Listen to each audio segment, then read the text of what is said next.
All right, guys, thanks for joining us. Continue for UFC 290 breakdown predictions. This is the second fight on the UFC 290 card. As we've been drinking MMA. This is Jalen Turner versus Dan Hooker. And this is backhand, by the way, and my pick is Jalen Turner.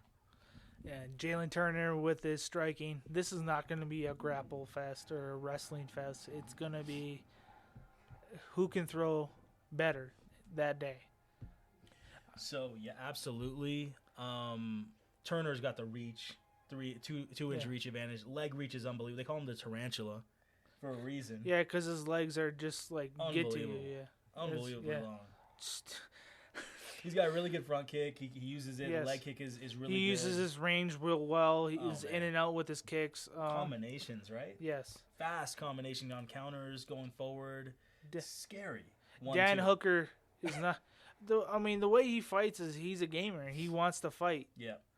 I mean, go back to that Poirier fight. Man. How many times did he get hit? Like over 200 times in that fight? That was crazy. Definitely, it was candidate for Fight of the Year that year. It was unbelievable I think it was probably during COVID. It was what an entertaining, spectacular fight. It's like, how is he standing right now? Even though Hooker actually, he threw some bombs in that fight too, but like, the way Turner throws, Hooker's gonna want to wrestle with this guy, and that's not Hooker's bread and butter. No, when you think Hooker, you think stand-up fighter. Yes. Period. So this is gonna be a stand and throw type fight, and I think Jalen's gonna. It's gonna be inside the distance. Hey, let's be honest. Does Turner actually look like a 155er?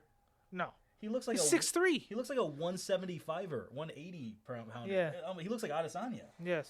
It's like Adesanya versus Hooker. This is what this matchup is like. Right. It's scary. It's scary. Not only that, but Turner's has 100% finish rate. He's got like 11 wins, and they're all KOs and some submissions in there. Right. Even though Jalen Turner has been knocked out himself. Yeah. By who did he get knocked out? Let's look that up. Yeah, he got knocked out. It was a while ago. Oh no, I saw that fight. He got knocked out by Vicente Luque. Yeah, he went for a dumb spinning elbow and then missed it, and then Luque just timed him on the counter. Like that's why he got finished. Like Jalen Turner will not get finished. Right. It's either Hooker's gonna win by decision or Turner's gonna probably win by a finish. Yeah. So, after that Arnold Allen fight, Hooker is chinny, so I think Turner gets him out of there. I think for me, what I want to do, because Jalen Turner is minus $250 to make 100, relatively expensive-ish, but like we said, the reach advantage, the volume. Hooker doesn't throw enough combinations. Hooker has got a good leg kick. Jalen Turner also has a pretty almost equal leg kick. Maybe Hooker's is maybe faster, maybe. Front kick from Turner is basically as good as Hooker's body kick. And then the combinations from Turner is too much. The 1-2 is better than Hooker's. Turner is just as fast, if not, I would say faster. Also can back you up into the corner and keeps you there. Hooker will let you off the hook, no pun intended. But, so Jalen Turner, man, he finishes people, he hurts you, and Hooker just doesn't hurt people enough. Not anymore anyways. And, he not only that, but he's lost his last 6 fights. He's lost 4 of his last 6. Yeah. And just anyone who's like a top fighter, he loses to. And Jalen Turner definitely looks like a top prospect who gets better from fight to fight. And the only person that Turner has lost to, other than Luque with that knockout, which was, again, when he was like really young in the career, like 5 years ago, is to wrestlers. And Hooker is not a wrestler. So basically, unless you're a wrestler, Turner is fully confident, and he doesn't hesitate, and he takes you out. That's why he has a 100% finish rate. So it's an easy win, I think, for it's not easy, but it should be relatively easy for Jalen Turner. And for me, the bet for me is I think I want to see Jalen Turner, maybe a double chance, because he does have some subs on there, by whatever the double chance is. Inside the distance. Yeah, inside the distance, or Jalen Turner by KO or submission. And then you can maybe get a little hedge depending on, whatever hopefully it's even money for, if it doesn't go it probably is, because Turner's finish rate will make it 50-50 for if it goes the distance or not goes the distance. Yeah. So I'll bet like another small medium bet on going the distance just in case Turner ends up not finishing Hooker and I get some money back. And if Hooker wins, I'm hedged. But definitely Jalen Turner is the pick. It's just how you want to go about betting the your bets with it. And so. Well, If it's part of a parlay, my prediction is just go Yeah, Jalen Turner just straight up. Straight up. Straight up But if you're just doing it just this one fight, inside the distance is the way to go. Yeah. Buff Jalen Turner. Jalen Turner. Yeah, absolutely. I like it. Love it. Smart. Thanks for listening, everybody. Like, subscribe, comment. All right, guys. This is the third fight on the UFC 290 prediction and breakdown. This is Robert Whittaker and Dricus Du Plessis at middleweight. This is a title eliminator, basically. Whoever wins this fight is probably getting a title shot here. It's an important fight. Whittaker is minus 380 to make 100, and this is backhand, and my pick is Robert Whittaker. Yep, that's a no-brainer here. No-brainer. This is lousy, and my pick is Robert Whittaker as well. He's just a better fighter. So as far as like being a fan of UFC, I'd rather have Du Plessis win because I don't really want to see a Whittaker Adesanya three fight. Yeah. I don't want to see that again. But like Whittaker's just a better fighter. Yes, he's a more technical fighter. He just does everything better than Du Plessis, and Du Plessis gas tank. Questionable. at best. If you can call it that at all. Yeah. It's like second round he's gas. Whittaker is a tank, yep. And Du Plessis is a dirt bike as far as gas tanks go. Yeah. And it should be the other way around because Du Plessis is the bigger guy. Yeah. He should have like that sort of like ability to just keep he's the bigger guy. He's not going to take as much punishment. He should keep coming forward. Whittaker is going to have to be running around and he'll get hit, and Whittaker should slow down. But it's the opposite. Yeah. Each round that goes by, Whittaker is going to get better and better, and Du Plessis is going to start. He's shown it. He's shown it. Yeah. Fight after fight. And Du Plessis shown that he doesn't have a gas tank. Yeah, he doesn't have Brunson. He was gassed in the second round. His punches were very lackadaisical. His kicks were still good because he's a kickboxing amateur champ and for K1, but it doesn't matter. Kicks are great, and it's going to keep you in there a little bit, but you're going to get worn down if you cannot punch with Whittaker. Whittaker is hopping in and out. He's changing the angles because he's that's the part of what makes him great. You don't know which angle he's going to use, so Du Plessis is going to be wasting energy trying to figure out Whittaker. It's going to be bad on the gas tank. Yeah, it would be like not smart for Whittaker right from the bell to try and to go barrel through this guy because that's when Du Plessis is waiting for, is hoping for. The one thing, like I said, Du Plessis has is the leg kick and the body kick. Very fast, very confident with it. Even when he's gassed in the second round, he's still throwing that calf kick very quickly. And Whittaker's kick is also fast, so it's going to be a fun leg kicking battle, kicking each other's legs. Tentacle. Yeah, and Whittaker keeps the distance pretty well, but Du Plessis actually stands maybe even farther away. So Du Plessis is really going to be tough to finish. So that's why I believe that Whittaker is going to win by decision. So minus $380 to make 100 is too expensive for me. So I'm going to bet it Whittaker by decision, which will probably be like maybe minus 180 or something. Yeah. If it's part of a parlay, I've said this before, but if it's part of a parlay, use Robert Whittaker money line, and if you're just going, hey, I'm gonna try this fight, I would go going the distance. Robert Whittaker via decision. Yeah, and for me, I like to do multiple parlays. So my very risky parlay, I'll do Whittaker by decision, Bo Nickel by double chance by submission and TKO, and then for my more like conservative one where I'll bet more money on, but it's has a higher chance to win, I'll do Whittaker just straight up, Bo Nickel just straight up money lines. Yeah. This fight is self-explanatory though. Du Plessis gasses. His punching is. Robert Whittaker's just gonna grind on him. Yeah. Du Plessis has a little bit of power. He still wings the punches, so he can still have power in the second round, like he did with Brunson in his last fight. He got a good body punch, winged it to the stomach, and really kind of changed the fight there, and really hurt Brunson's gas tank right there in the stomach. But Whittaker's too fast, and I don't see Du Plessis' punches overall are too slow. In general, they're almost. Yeah, they're just too slow. It's not going to be. It's not close. And then Whittaker, on top of that, changes the angles all the time. Is too fast in and out. Du Plessis is not going to be able to punch him. Best thing he's going to do is just calf kick Whittaker, and Whittaker will find answers for that, like he's found out with everybody. He's fought the best leg kickers like Adesanya and held his own against the best. Duplessis is not the best leg kicker. He's a really good leg kicker, but Adesanya has better range, better angles, better gas tank, can do it for longer, and Whitaker has shown that he can hang for all 5 rounds and be very close with Adesanya in 5 Especially round going 5 rounds the way Whitaker fights. Yeah. So you got to give him all the credit. Minus 380 is the correct price, but that's why we're gonna hopefully make some money on the Whitaker by decision. Hopefully it's about minus 150. Yes. Go with yes. that. That's what I'm doing. But what do you I talked to you about this prior to the podcast, but like Whitaker is like going for the kill. It's not like his MO. No. So via decision with this fight is the way to go, because this is only 3 rounds.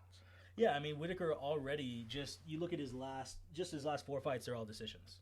I mean that's just the way it's turning into for him. He's turning every time he fights, it's more and more technical. Yeah. He's finding more angles, how to move and maneuver and figure out more ways to strike with different angles. So he's getting more into he's always been a volume puncher, and when he was younger, he would go for knockouts, and then he realized, I think he got KO'd by Wonderboy Thompson, KO'd by Adesanya, dropped by Darren Till. He realized that there's better ways to go do this. I don't have to dart in. I can find angles by hopping mini hops. Don't leap all the way in. Just do mini hops, gauge the distance, gauge if this guy's weak here. Look, and Whitaker's a master of reading your power hand. So if you are, about to kind of, like, you're going to relax your hand like you're not loaded at all, he's going to strike you. Yes. When he sees your power hand tensing, he notices it, and right when you have thrown it, he'll counter. So he's very quick to notice that type of stuff. That's why he's a champion, former champion, and he's only getting better and better at reading that. And Duplessis is so slow that Whitaker is going to be able to counter so quickly. That's why Lousy was thinking it's going to be 30-27. Yeah, it's going to be unanimous. so easy. Like, whatever, there might even be a bet for Whitaker a unanimous decision. It might even be plus money. Yeah, I'm wondering about that myself. I'm hoping, right? Yeah. If it's like plus I'm going to look at that for sure. $100 to make $150 on Whitaker by unanimous decision, because if Duplessis gasses, he's got no chance to win more than 1 round in the first round. And he ain't finishing Whitaker because he doesn't have punching speed. His punches are slow. He does have some power, but it's too slow to even get Whitaker really flush. And Whitaker, again, is so fast anyways, hopping in and out. So it's going to be a leg kick battle, and then Whitaker will take over the boxing and the counters, and it should be a very, very simple, easy win. Back-to-back easy fights here. Back-to-back. Boom, boom. Yeah, let's go. Let's do this. Appreciate the listening, guys. Like, subscribe, and comment. I appreciate that. Thank you. you. Welcome to the We've Been Drinking MMA podcast. We are talking about the co-main event on the UFC 290 card, the Brandon Moreno and Pantoja fight, and I am going Brandon Moreno by decision. Yep. My pick is also Brandon Moreno by decision. Brandon Moreno, his pressure, and Pantoja is going to bring the heat the first round. Oh man, power punches and bunches. Yeah, he's going to win the first round, in my opinion. Unless Brandon Moreno is going to keep the range somehow. I don't think, because Pantoja is striking his combinations in that first round, because he's going to be on fire. It's going to be incredible. It's going to be actually, this is going to be the fight of the night, in my opinion.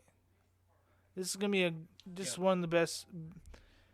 Even though Volkanovski's fighting for the main event, this is my fight of the night. We got some great fight of the nights. Yeah, I mean, this might, as far as evenly matched, when we saw the price of Moreno at minus $200 to make 100, we were thinking like, man, this is correctly priced. Usually we never feel that way, but I felt that right away. Lousy felt that this may be a fight that you got to stay away from and not bet. Basically. Yeah, just grab your popcorn and just enjoy. It's gonna be a fun fight. This is 2 evenly matched fighters that want to throw high output. Yeah, these guys throw volume. A lot of punches. I absolutely. As far as heavyweights go, you're gonna see more knockouts. But as far as fighting goes, you want to see these small weight guys, the 125, 135. They just throw bangers. They just throw and throw and throw. They just don't stop. And great timing, with Moreno. Yeah, and the IQ on Moreno, he's not gonna get knocked out in the first round. Yeah. But you're gonna have to stay away from the Raging Bull. Pantoja is. You get to. So scary. It's gonna be hard not getting wobbled with that type of volume. So submission from Pantoja is possible, but my pick is Moreno. If it gets to the third round, Moreno just takes over, in my opinion. So Pantoja is plus 170, $100 to make 170. In his last 6 wins, he's had 1 decision, 3 submissions, and 2 KOs.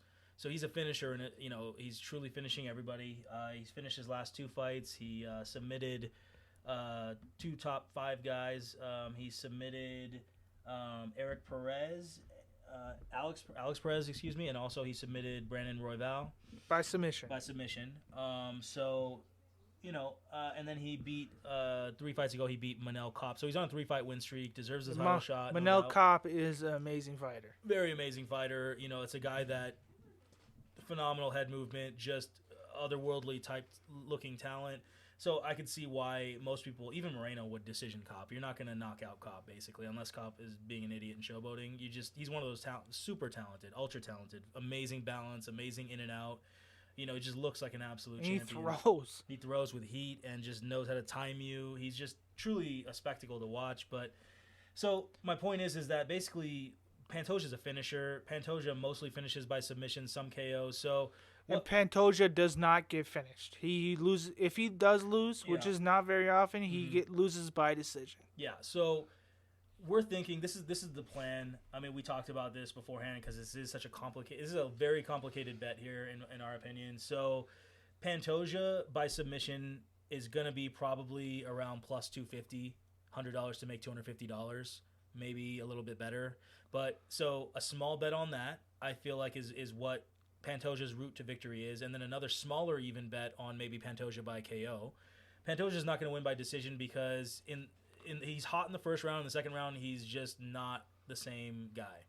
So that's why Figueiredo beat him by decision. If Figueiredo beat him by decision, Moreno is going to easily figure him out in 5 rounds. It's going to be... He's shown it before. Yeah, and Moreno knows how to, go backwards, counterpunch, like he did with Figueiredo, and just twitch around and find angles, different angles to land on Pantoja. But first round Pantoja, it makes a lot of sense that he might even take the first round because he throws with so much heat and he just goes forward like the Terminator, just forward right at you. It's unbelievable, like a wall closing in. And anyone in the right mind is not going to want to just stand in the pocket and counter, because if you do that, you get submitted like Alex Perez tried to do. You don't fight with that. You stick and move. You have to stick and move. And if you stick and move, circle.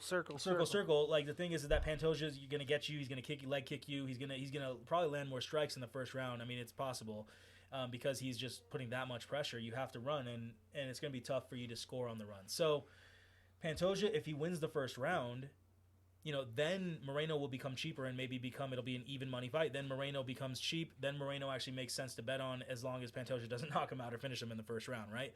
So that's when I think it makes sense to bet on Moreno. The other way to bet on Moreno beforehand, before the fight starts, would be Moreno by decision. Yes. And if he's minus 200... If he gets to the third round at all, Moreno by decision, yes. It's Moreno by decision. Like Moreno, you're not going to try and knock out Pantoja. If Figueiredo could not knock out Pantoja, right? Like, if Pantoja is that crazy, and we know Figueiredo has phenomenal timing in counterpunching. We know Figueiredo's a counterpuncher, and he couldn't counterpunch Pantoja and knock him out. How is Moreno going to counterpunch and knock Pantoja out? Because Moreno likes to go forward, normally. So if Pantoja is going to be going forward, Moreno's going to have to adapt into a counterpuncher here, which is not his MO. Like, he is a good counterpuncher, but he is really good at going forward. He's Mexican style, very aggressive. And he's going to have to now take the back seat and go backwards, which is not his bread and butter. So how are you going to finish Pantoja? It's not your bread and butter. When Figueiredo, when that's his bread and butter of counterpunching, couldn't counterpunch KO Pantoja. So Moreno by decision is going to be the bet. It's probably going to be hopefully close to even money, $100 to make $100 hopefully. And then Pantoja, by submission. Hopefully we get a lot of really... Maybe you can combine those. Maybe there's a double chance where you can combine it. That's a no-brainer. And then if Moreno, another reason why you don't want to go too heavy on Moreno is that Pantoja and Moreno have fought once before. Yes. It was 5 years ago, but Pantoja won by unanimous decision. So they fought before. Pantoja knows how to probably adjust a little bit to Moreno as through the round. So it's possible that Pantoja wins the first 2 rounds. Yes. Because if you win the first round, Moreno's like, wow, that was hard. And then Pantoja goes, well, I know what you're going to do in the second because I've seen how you fight. I've fought with you. He could take the second theoretically, but then we know that Pantoja nobody can keep up that Terminator pace. Moreno will find the angles, and Moreno will probably be at such a good price that it's going to make sense to bet him. Like we said, Moreno, there is no real big chance of Moreno finishing Pantoja. So, just rest easy and just wait for the live bet if you want. That's the best, maybe a nice, smart way to do it. And just enjoy the fight. Get some popcorn, like Lousy said. I might not even bet this one. I might just enjoy this fight. Yeah, because it's like... It's that close. How much money are you really going to make on this fight when it's so complicated of a betting, strategy? Like, if, then this, then this... It's getting complicated. It's getting too complicated. Maybe just don't bet. But, like, if you are, I would go Brandon Moreno via decision because that's my prediction. But, like, if not, just enjoy the fight. Yep. This is not one of these fights that we're super certain on, to be honest, and there's no shame in that. He's lost to Pantoja before, so, hey, But on a side note, just to further, talk about Moreno winning by decision, or at least winning this fight, is he's fought other people multiple times. He's fought Kai Kara France twice. He unanimous decision win over Kai Kara France the first time, and then he finished Kai Kara France the second time. And then Figueiredo, he drew Figueiredo the first time, and then he KO'd or submitted Figueiredo the second time. And, of course, in the quadrilogy, he stopped him in the third with the eye punch domination that closed his eye up, and the doctor had to stop it. And I don't think Figueiredo wanted to fight anymore. Why would you? That's stupid. He found a way to lose. Yeah, it's like, just get out of there. It's a ridiculous situation. And so my point is that it's happened twice that the second fight Moreno not only wins, but he finishes his opponent. So I'm not saying he's going to finish Pantoja, but what I'm saying is that there's a high chance that Moreno is better in the second fight and does better. And so he might, turn it around maybe in the second round. It could take till the third, but maybe he starts really turning it around and really starts figuring Pantoja out early in the second. Yes. So, going with Moreno by decision, and, it's a tough one to really think about. It's a fun one to think about, and it's going to be even more fun to watch. Yeah. It's going to be super exciting. Fight of the night. Like, subscribe, comment. Thanks, everybody. This is We've Been Drinking MMA. Thanks for joining us. This is the main event of UFC 290, the prediction for Alexander Volkanovski, the champion, versus Yair Rodriguez. And my pick is going to be Yair Rodriguez, the challenger. I really like that pick. His explosiveness and his unpredictability with the striking. This is a fight, so you never know about a wild card. Mm-hmm. But I'm going to go with the more technical, and I'm going to go Volkanovski via decision. He's just... His body of work just shows him you have to give him respect. But, like, this plus A plus B just sometimes does not equal C. So I really do like that Yair pick that you picked, but I'm going with Volkanovski. So for me, I just want to make it clear... Yes, I am picking Yair Rodriguez, but, I mean, you have to look at Volkanovski's body of work and realize that he knows how to adapt high IQ, fight IQ. So the way I'm going to bet it is my major large bet is going to be on the fight just going all 5 rounds, going the distance, because, in my opinion, if Volkanovski wins, he's going to win by decision because he's won basically every fight in the last 8 fights by decision. And if Rodriguez wins... Yeah, he could technically KO Volkanovski. That's possible, but it's more likely. Volkanovski is phenomenal at moving his head out of the way, changing the angles. There's a reason why he's never been finished. There's a reason why he's never been close to getting finished. Well, his IQ. He's been dropped before, but it was flash knockdowns. Like, he gets up right away, from Holloway fight. That was a fun fight to watch. That was fun. During COVID, it was amazing. Holloway goes, I don't spar anymore, and he fucking fucked up Volkanovski. It was amazing. So my point is that even if Rodriguez pulls out the victory for whatever reason, chances are Volkanovski's not just going to get finished. If Makhachev at the higher weight class, when Volkanovski moved up to fight Makhachev last, if Makhachev didn't really have a really good chance to finish Volkanovski, how is a guy with not as much power and not as much, skills like Makhachev, how is Rodriguez going to finish him? So that's why my major bet is going to be, like I'm saying again, my major bet is going all 5 rounds, going the distance, and then I'll do like a smaller, medium-sized bet on Rodriguez moneyline outright because he's plus 300. This is huge because Volkanovski's minus 400. Volkanovski should be the favorite, but in my opinion, maybe minus 300. Maybe. Minus 400 is very expensive. $400 to make 100 just because he's beaten everybody as the champion at 145, but... Listen, he's a name. He's a name. If people know him, Rodriguez is a guy who, he was injured for a couple of years there. He's been known as a kicker type fighter, taekwondo expert, and his kicks are phenomenal. And now his punching is getting there. But a lot of people look at his spinning stuff. Yeah, a lot of people still look at him like as an incomplete fighter. Maybe the ground game isn't. He's got good maybe jiu-jitsu, but takedowns are so-so. His kicks are much better than his punches. Whereas Volkanovski is great everywhere. He can take you down. He can submit you. He can knock you out. Another Whitaker. Yes, another Whitaker, exactly. He's great everywhere, technical everywhere, knows how to adapt. Freaking can go up another weight class and get into a 50-50 or maybe a 40-60 fight. Makachev Some people say that Volkanovski almost won it, but it's like you watch it again, it's like, dude, Makachev controlled him so much. Yeah, that's 100% true. But like it was a fight that Volkanovski could have won if he just... Like if they fought again, like let's say like Volkanovski, theoretically wins this fight, works on his wrestling for a year. Yeah, if he fights takedown defense, defense. Yeah, he could theoretically make it like a closer fight or possibly edge out a victory, or just lose a close fight. Because that's his MO. Yeah. His decision wins. He's a decision guy. Just like Whitaker. So listen, I mean, these are the reasons why I think Rodriguez could actually pull off the upset. And why I don't think that Volkanovski should be a minus 400 favorite is because, number one, he doesn't go for the kill. He just does not go for the kill. Number two, Volkanovski in his last fight against Makachev at the higher weight class at 155, Makachev got away with body kicks the first 3 rounds, like almost the entire fight. Like he was basically body kicking at will. Volkanovski was not adjusting to that.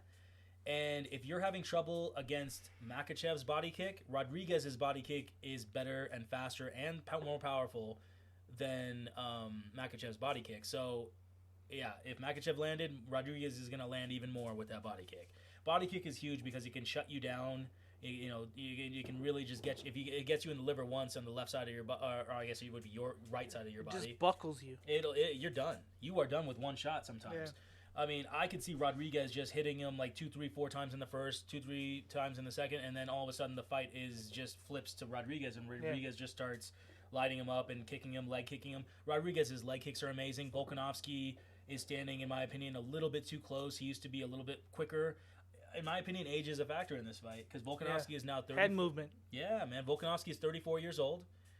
We saw what happened to Kamaru Usman when he lost to Edwards in his last fight. Kamaru was also 34 in that fight. 34 years old. This is a different fight in general as far as that, but I get what you're saying with this. Like it is and it isn't, right? Because the thing is that Kamaru was a decision guy.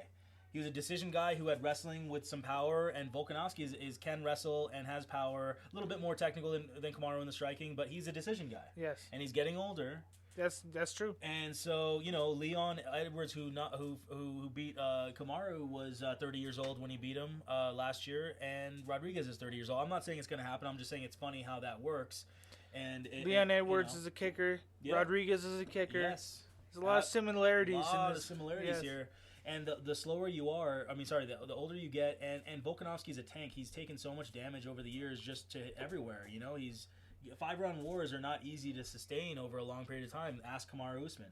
It's just your body breaks down. Like the sparring you do, the damage in the 5-round fights. Like you do it for like 6, 7, 8 fights in a row, like these guys have. And by the time you hit 34, it's almost like you're 44, as far as your body breaking down, right? So a lot faster. Yeah, you were a lot faster before you took all those 5-round wars, And he's been in Makachev. That was a war. Getting body kicked by a 155er is gonna break you down. It's going to break down your ribs. It's going to affect you, man. And so anyways, my point is that Volkanovski's standing too close these days. He's not as fast as he used to be moving out of the way to get out of the range of the leg kick. So Rodriguez has the leg kick all day. My opinion, the body kick from Volkanovski, he did not adapt. As good as a fight IQ as he has, he did not adapt to that from Makachev, and that was one of Makachev's main weapons other than the counter punch and just the big hook punch and then the big counter that dropped Volkanovski. The third biggest weapon, in my opinion, and fourth biggest weapon after the takedown was the body kick. Rodriguez's body kick is going to land, again, for me, in my opinion, a lot. That can change the fight. The leg kick can really, the calf kick can hurt Volkanovski, the leg kick. Rodriguez can kick high. Volkanovski's short, man. Emmett is kind of a shorter guy. Yes. And Rodriguez, I think, landed with some head kick there, or very close, and stumbled him, maybe close to stumbling him in the second, and that was the beginning of the end, maybe in the second, as well as another body kick. And so my point is that Rodriguez, Rodriguez's jab is looking, in my opinion, faster than Volkanovski's jab from judging by last fight. 100%. I think that Rodriguez has a better jab, better leg kick, better body kick. He's taller by 5 inches. His striking is better. Is that what you're saying? As far as the jab and the kicking, yes. As far as the counter punching, Volkanovski has proven that he can fight with the best of them, and combinations are better from Volkanovski. Volkanovski, you're not saying Volkanovski is not gonna like. No, this is gonna be a great fight. This is gonna be a great fight. He's not gonna be like outstriked and outsmarted and like bullied out there. No. It's not gonna be like. You're not gonna say that. No, I'm just saying that it's dangerous when the guy can kick you to the leg faster than you can kick him, and then he can kick you to the body a lot, and then all of a sudden you're protecting your body, and then he can go high and kick your head. That itself is dangerous, right? And then you add on top of that Rodriguez can flash that jab out there faster than Volkanovski, because Rodriguez is younger and Rodriguez is in his prime, and I don't believe Volkanovski is in his prime anymore from what I saw in his last fight versus Makhachev. And so I'm thinking the jab it can land. It's gonna throw off Volkanovski. The height of Rodriguez when he's punching downward is gonna do more damage to Volk. Volk is also gonna have the advantage of also being shorter is kind of an advantage because it's harder to hit sometimes a guy who's going forward and he's shorter. It's like Odd Job in Goldeneye, right? It's like you can't shoot him. What the fuck? This motherfucker, you know what I mean? It's like the best player is choosing Odd Job. It was almost like he was on steroids, It wasn't fair. But anyways, back to the fight. So look, Volkanovski's got the better combinations. Volkanovski's got the better IQ as far as finding the angles. But listen, Rodriguez got the better jab. Rodriguez is more fluid, I would say, on the feet. He's very smooth on the feet, and he's very comfortable on the feet because he knows his game plan is going to be to kick you. Yeah. Now, if Rodriguez already knows going in that he's going to kick your legs and then kick your body, Volkanovski doesn't really know what he's going to do to Rodriguez because Volkanovski has to guess. Okay, is he going to go for more leg kicks? Is he going to go for more jabs? Is he going to go for more body kicks in the beginning? Volkanovski is guessing, my point is, and Rodriguez could steal the first round. All of a sudden, the pressure mounts, and then you're thinking, what do I do? And then Rodriguez head kicks you. And then Rodriguez says, okay, I'm getting comfortable. I might just leg kick you and then, feint and then maybe kind of, maybe get you against the fence, elbow you. Hey, there was a situation against Emmett in that third round, in that second round, where actually this is what changed the fight. He was so comfortable on the feet nowadays with his hands. He was going to go for a punch. He paused, and he said, okay, I'm going to step in, and he did a short elbow on Emmett. And Emmett was rocked from that elbow is actually what happened. Yes. Unbelievable elbow. So my point is that when Rodriguez is faster than his opponent, which he showed against Emmett, that's what he can do. He's faster than Volkanovski, trust me. That situation can maybe happen if Volkanovski in the third round and stuff like that. So at any time, Rodriguez can change the fight over and over and over again with multiple strikes. We're going to have to see the gas tank go. Yeah, I can't wait to see the first real boxing exchange and see Rodriguez try and punch and Volkanovski counter. It's going to be absolute fireworks. I think it's more of a 50-50 fight than what people are thinking. I mean, obviously, minus 400 they're giving almost no respect to Rodriguez. I think because of Rodriguez's jab, it's going to keep him in there and keep it a lot closer fight than what people think. And like I said, he can change the fight with a head kick, a body kick, a leg kick, an elbow to the head. A counter. The wild card, the question marks of Rodriguez. Yeah, listen, Makhachev is not even Makhachev is a good counterpuncher, but Rodriguez showed that his counterpunching was not too bad either. I mean, Makhachev can land with some counter strikes like that over and over and over. Volkanovski's the champ for a reason. He's a champ for a reason. Rodriguez is gonna have to surprise him. Rodriguez can counter. Rodriguez's counterpunches were looking fast. They were, and I'm just saying, man, were they on the level of Volkanovski's? Maybe not, but the speed of them in the last fight, they were looking very, very close. If not, maybe someone could say that Rodriguez, just the one-punch counterpunch, was looking faster. Of course, Volkanovski has combination countering, and that's what Rodriguez doesn't have, the same thing. And so Volkanovski has, some more tools that way in the combination department. But Rodriguez has the longer legs, and he's starting with kicking. So I feel like he can really stay on the outside and really damage Volkanovski. It's going to be a great fight. Can't wait for it. And so, again, just want to say my pick is going to be Rodriguez, but I'm betting the major bet on it going all 5 rounds and then a smaller medium bet on Rodriguez outright. And my pick is Volkanovski via decision. Awesome, guys. Thank you so much for listening. Enjoy the fights. I think we're going to truly enjoy these with 2 championship fights on the card. We're getting these fights, so we're going to enjoy this fight. This is going to be super fun. This is worth getting. This is absolutely worth the $80 or $90, whatever it is. It might have gone up, but who cares? Who cares, man? Let's go. This is it, man. This is going to be fun. This is going to be fun. Appreciate the listening, guys. Like, subscribe, and comment.